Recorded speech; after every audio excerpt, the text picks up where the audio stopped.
Assalamualaikum dan salam sejahtera.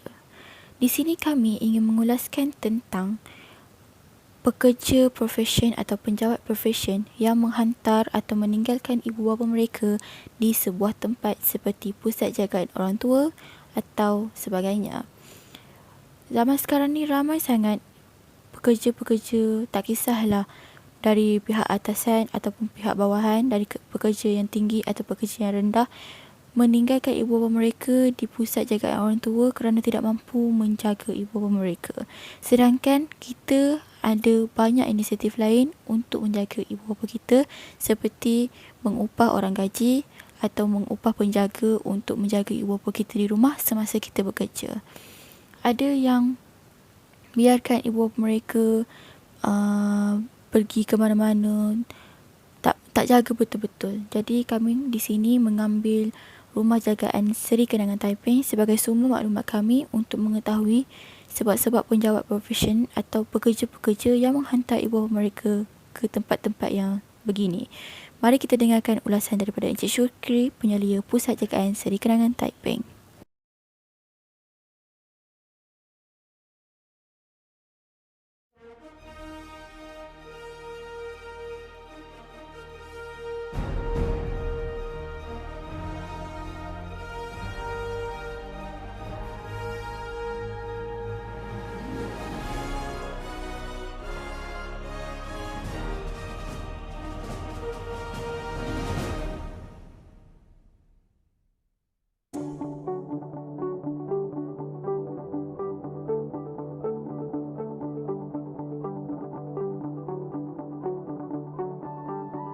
Okey, pertamanya Rumah Sekenangan ini ditubuhkan di bawah Jabatan Kebajikan Masyarakat Malaysia.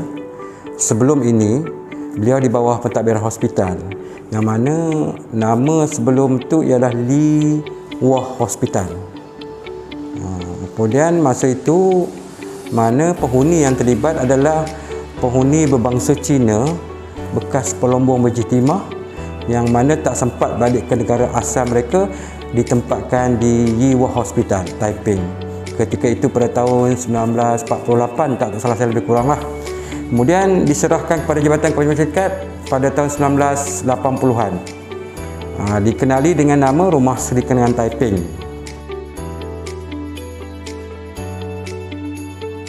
Kemasukan di sini mengikut Seksyen 4 Akta Orang Papa 1977, iaitu membawa maksud sukarela, di mana penghuni yang masuk di sini dengan rela hati mereka sendiri. Proses kemasukan di mana sebelum kami pihak institusi terima penghuni, mereka kena daftar dulu dengan Kebajikan Masyarakat Daerah. Kalau di sini Larut Matana Selama, Taiping, Bangunan Wisma Persekutuan. Dan kes-kes tersebut akan disiasat terlebih dahulu, dan PKMD, Pejabat Kebajikan Masyarakat Daerah, akan hantar permohonan kepada Ketua Pengarah ataupun Pengarah Negeri. Sekiranya dah dapat kelulusan, barulah mereka itu ditempatkan di sini.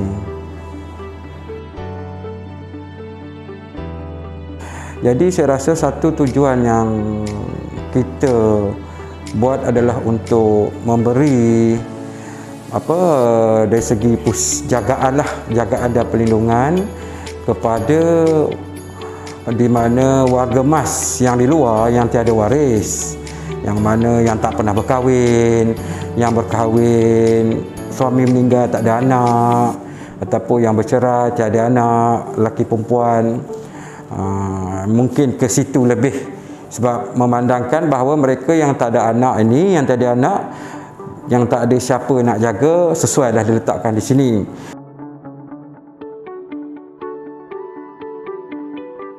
Yang ada waris pun ditempatkan di sini juga.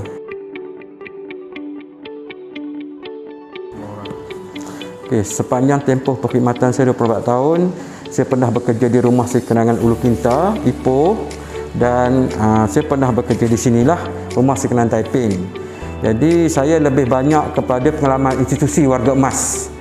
Pernah juga bekerja dengan bagi kanak-kanak, tapi sekejap saja, tapi lebih banyak pada warga emas lah. Jadi merujuk pada soalan tadi, mengenai soalan tadi apa tadi? Pengalaman saya dan apa yang saya pernah hadapi, ujian ataupun sukar dalam menguruskan ni. Okay, baik, terima kasih. Pertama sekali kita kena tahu memang orang tua ni, warga emas ini, kebanyakan mereka adalah masalah dari segi mental. Majoritinya mental ni bukanlah kata 100%, tapi nyanyuk-nyanyuk macam tu. Jadi bila nyanyuk-nyanyuk, kerenah dia macam-macam. Macam kalau kita sini ada 100, lebih kurang 50 orang, 150 kerenah saya kena tengok. Bukan kita train tu untuk sama, tak, berbeza. Sebagai contoh saya bagi sini, di mana orang tua ini, pengalaman saya, dia sering cakap berulang kali benda yang sama. So kita kena faham situasi itulah. Kalau orang tak faham memang sukar untuk melayan dia. Yang keduanya, orang tua ini juga dia macam perlu kepada tindakan tu dengan arahan kita. Maksudnya, okey makcik mandi, baru dia pergi mandi. Bukanlah semua, tapi ada setengah. Kalau dulu dia sihat, dia tak perlu masa dia jaga kita kan, semua dia boleh buat. Kalau kata makcik makan, baru dia makan. Jadi maknanya dia perlu perhatian di situ. Maknanya memerlukan petugas untuk membantu dia. Yang ketiganya, mereka ini merasakan diri mereka ni macam tersisih, macam tak dihargai.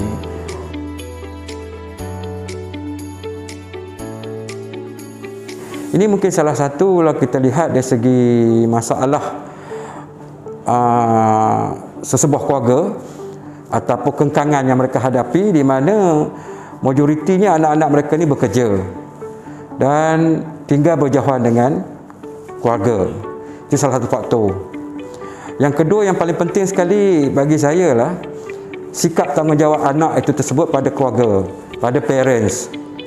Walau bekerja macam mana pun, dia mesti cari satu alternatif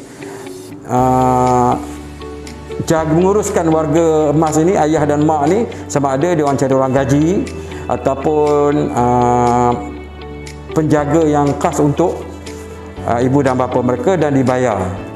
Saya rasa itu lebih selesa bila duduk berdekatan dengan mereka, sama ada di rumah ataupun ialah mana mereka duduk.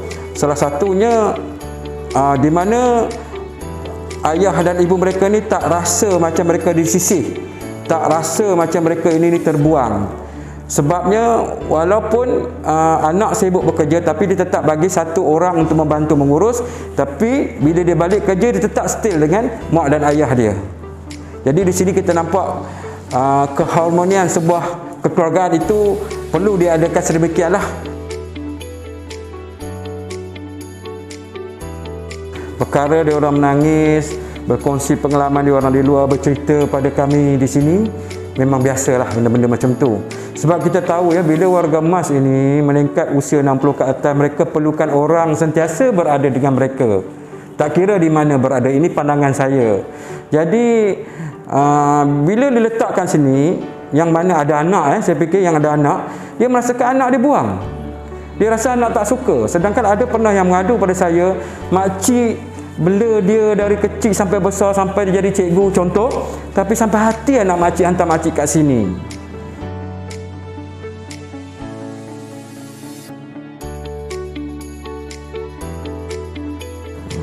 Biasanya kaedah yang kami buat itu, pertama sekali kita kena banyak mendampingi dia, menjalami hati dan perasaan dia dulu.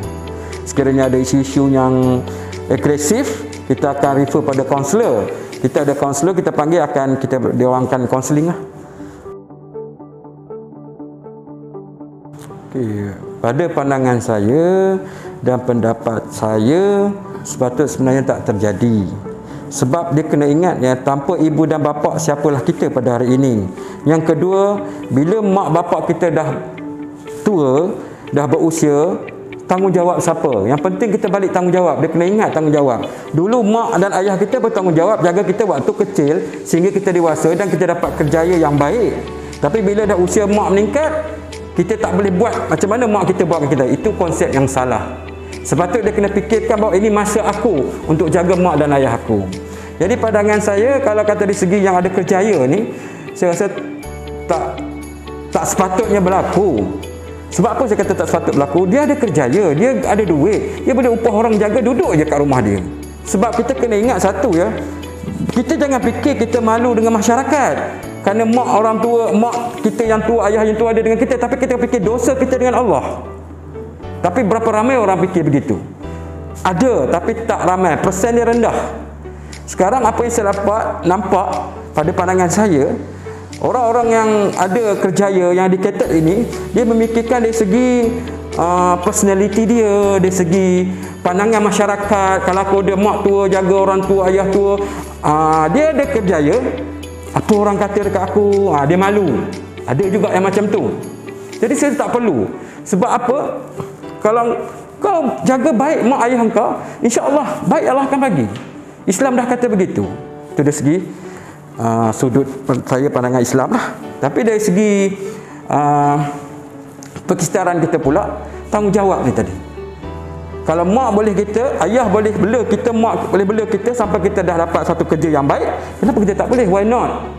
Itu satu. Yang kedua, tanggungjawab. Yang ketiga, dia tak cuba fahami perasaan ibu dan ayah yang tua tu macam mana. Sedangkan mak dan ayah yang menjaga kita memahami anak dia waktu umur setahun apa yang dia perlu, umur 9 tahun apa yang dia perlu, sehinggalah sampai dia dah diberi pelajaran. Mana mak dan ayah kita faham. Kalau mak ayah kita dah cuba memahami kita dari kecil sampai kita dewasa, kenapa kita tak cuba memahami apa kehendak orang tua kita setelah dia tua, setelah umur dia dah meningkat? Tapi kesedaran itu tak ada pada ramai kalangan masyarakat kita. Itu yang ketiga. Yang keempat, yang saya nampak lah kan, di mana kerenah yang timbul oleh keluarga, mungkin sebab salah satunya kekeluargaan mereka ini ada kepincang sikit. Jadi anak ramai, tapi disebabkan si A kata begini, si P jadi semua tak ada tanggungjawab, itulah terjadinya hantar ke sini, ke rumah orang tua. Itu yang saya dapat berkongsi lah.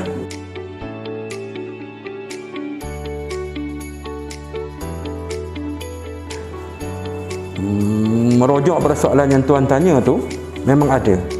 Salah seorang anak dia menjadi kedutaan Paris, diletakkan di sini. Saya boleh cerita sedikit ya pengalaman macam mana mak dia diletakkan di sini. Ceritanya, dia kata dia bawa nak tumpang sekejap saja dalam seminggu. Macam itulah, lebih kurang. Jadi dia kata dia ada urusan keluar negara. Lepas tu, okeylah, kita pun kata kat dia, you kena rujuk dengan daerah dan sebagainya, ada satu hitam putih surat, baru kita diterima. Jadi bila rujuk semua, kita pun dapatlah kelulusan, semua duduklah sini. Setelah duduk seminggu, 2 minggu, 3 minggu, kita tak dapat feedback apa-apa. Dia call pun tidak, maklum kita apa pun tidak. Sehinggalah makcik duduk sebulan sini, kita bertanyalah, anak makcik ni sebenarnya kerja apa? Baru dia cerita, anak dia kerja di Paris, dia kata, cuma balik weekend atau cuti sahaja. Okey, fine, saya faham. Kemudian saya cuba hubungilah nombor telefon yang dia kenal tu, barulah saya dapat tahu maklumat bahawa dia ada kedutaan di sana. Kedutaan hebat juga kerjanya kan. Jadi saya kata tak sepatutlah benda tu berlaku. Kalau betul, kenapa kau tak nak cari orang yang menjaga? Kan, tak sepatut. Kalau sebab mak dia kata dengan saya, dia ditipu oleh anak, kata nak tinggal sekejap saja. Itu pun satu masalah juga. Tapi sepatutnya dia cerita kisah yang sebenarnya kan, tapi dia tak cerita pada mak dia. Setelah kita tanya sebulan 2 sini, baru kita dapat tahu bahawa mak dia rasa diri dia ditipu lah oleh anak sendiri. Itu anak sendiri. Dan makcik tu dah arwah dah pun, dah meninggal dah. Itu salah satu yang saya nampak lah.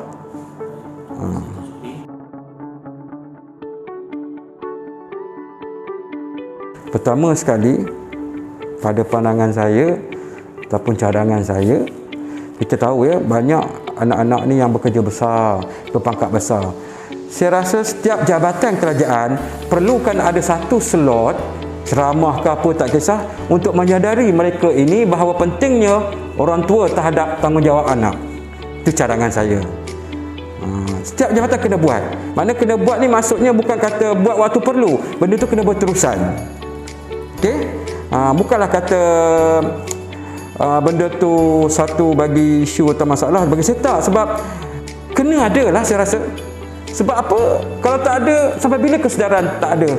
Sebab bagi kami Jabatan Kebajikan Masyarakat ya, daerah ke JUSI ke, kita memang buat dalam komuniti. Tapi setakat mana kita boleh buat, sebab kita punya rakyat ramai berjuta-juta. Tapi kalau pihak jabatan lain cuba ambil peran dan ada kerjasama dengan kebajikan, di mana dia akan buat satu slot sebulan sekali ke untuk tempat dia tentang tanggungjawab anak pada keluarga, kepentingan kita pada orang tua warga emas ini.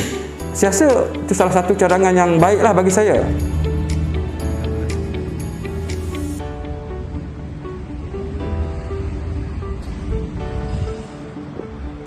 Cakap dia orang ada nak buat sikit video. First masuk sini bila Pakcik? Dan Masuk ini sini bila? ini tak berperan lama tahun dia lah belum. Setahun lebih dah. Maknanya Maknanya kalau dalam tahun 2021 macam tu lah enggak. masuk sini. Ya. Saya betul saja. Kalau pasal dia pemikiran betul itu dah boleh lakukan. Kerja bangunan. Dunia ni macam gasing. Betul. Macam gasing lah kalau pusing. Sampai kamu punya masa dengan kamu Allah SWT Allah yang menentukan. Bagi tentu dua ini kan Allah. Begitu Allah la haula wala quwwata illa billah. Sebelum siapa mengalahkan dan kuasa dari semua itu. Saya terus kita dah bukan deklarasi siapa siapa pada pulau bagi pasangan seperti ini kemudian banyak malam dan mengambilnya macam bulan mengucap kan asyhadu an la ilaha illallah wa asyhadu anna pasukan tak buat kalau tak mengucap tu saya pun sebab juga saya pun cuma dengar dalam sebagian kita juga bukan lah karena kita lakukan kita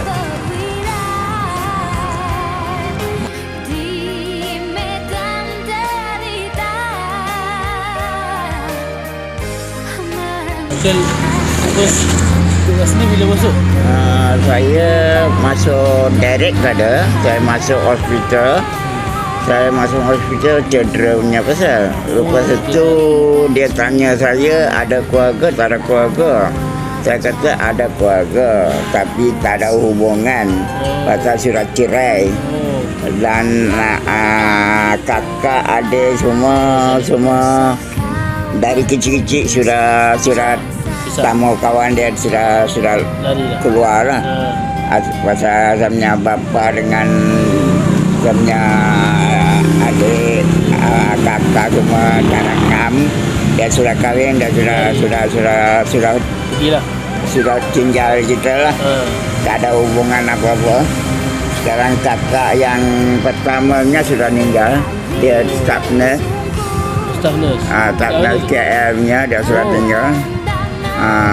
Saya sekarang kalau bapa ibu sudah meninggal sudah 10 tahun lebih.